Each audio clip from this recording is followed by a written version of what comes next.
आज का वचन। पहला पाठ प्रेरित चरित अध्याय 9 पद संख्या 31 से 42। उस समय समस्त यहूदिया, गलीलिया तथा समारिया में कलीसिया को शांति मिली। उसका विकास होता जा रहा था और वो प्रभु पर श्रद्धा रखती हुई और पवित्र आत्मा की सांत्वना द्वारा बल प्राप्त करती हुई बराबर बढ़ती जाती थी। पेत्रुस चारों ओर दौरा करते हुए किसी दिन लुद्दा में रहने वाली ईश्वर की प्रजा के यहां भी पहुंचा। वहां उसे एनेयस नामक अर्धांग रोगी मिला, जो 8 वर्षों से बिस्तर पर पड़ा हुआ था।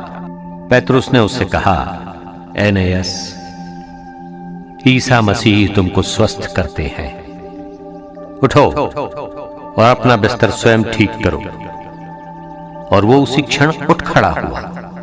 लुद्दा और सरोन के सब निवासियों ने उसे देखा और वे प्रभु की ओर अभिमुख हो गए। योप्पे में तबीथा नामक शिष्या रहती थी। तबीथा का यूनानी अनुवाद दोरकास अर्थात हरिणी है। वो बहुत अधिक परोपकारी और दानी थी। उन्हीं दिनों वो बीमार पड़ी और चल बसी। लोगों ने उसे नहलाकर अटारी पर लिटा दिया। लुद्दा योप्पे से दूर नहीं है और शिष्यों ने सुना था कि पेत्रुस वहां है, इसलिए उन्होंने 2 आदमियों को भेजकर उससे यह अनुरोध किया कि आप तुरंत हमारे यहां आइए। पेत्रुस उसी समय उनके साथ चल दिया। जब वो योप्पे पहुंचा तो लोग उसे उस अटारी पर ले गए। वहां सब विधवाएं रोती हुई उसके चारों ओर आ खड़ी हुई और वे कुर्ते और कपड़े दिखाने लगी जिन्हें दोरकास ने उनके साथ रहते समय बनाया था।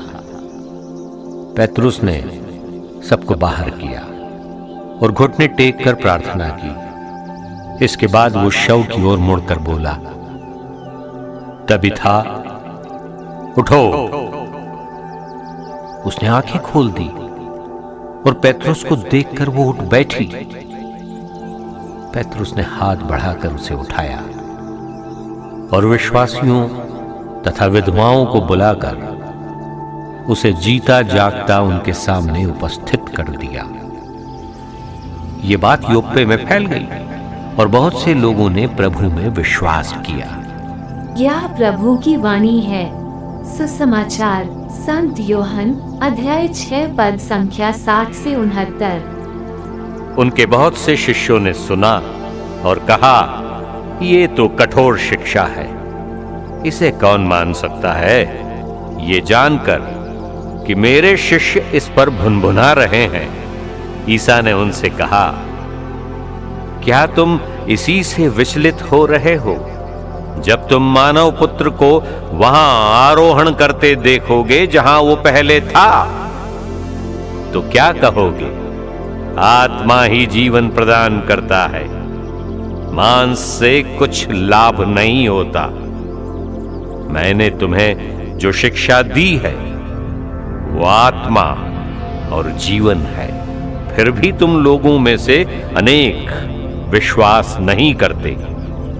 ईसा तो प्रारंभ से ही ये जानते थे कि कौन विश्वास नहीं करते और कौन मेरे साथ विश्वासघात करेगा।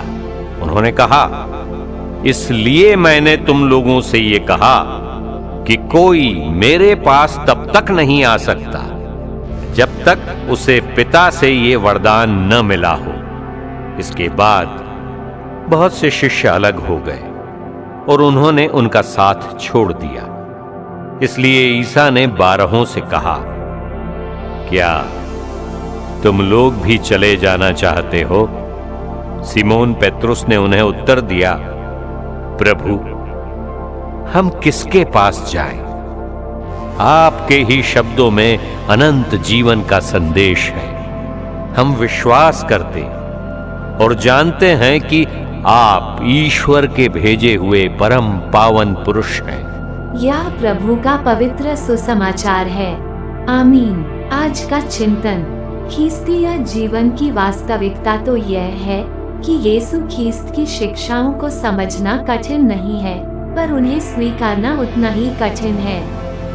ठीक उसी प्रकार ख्रिस्तीय विश्वास, यीशु का अवतार, उनका पुनरुत्थान, संस्कारों की सार्थकता को समझना भी बहुत ही कठिन है, क्योंकि यीशु ख्रिस्त की शिक्षा हमारे विचारों के परे दयालुता, अपने शत्रुओं के प्रति प्रेम, विवाह की अटूटता जैसे सिद्धांतों पर चलने को आमंत्रित करती है।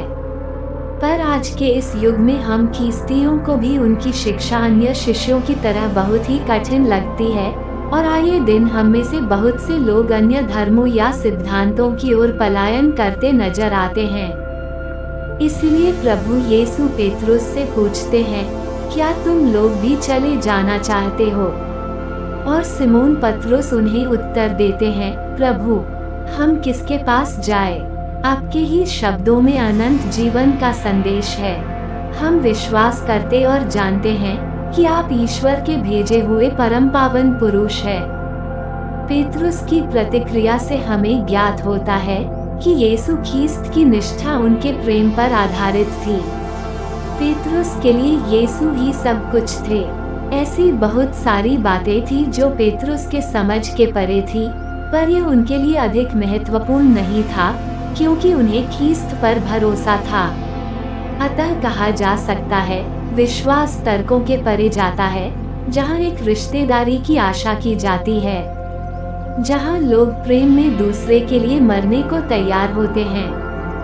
प्रेम दूसरों को स्वीकारने तथा उन्हें क्षमा करने तथा उन्हें समझने में हमारी सहायता करता है। क्या ख्रिस्त के लिए हमें वो विश्वास है? आमीन।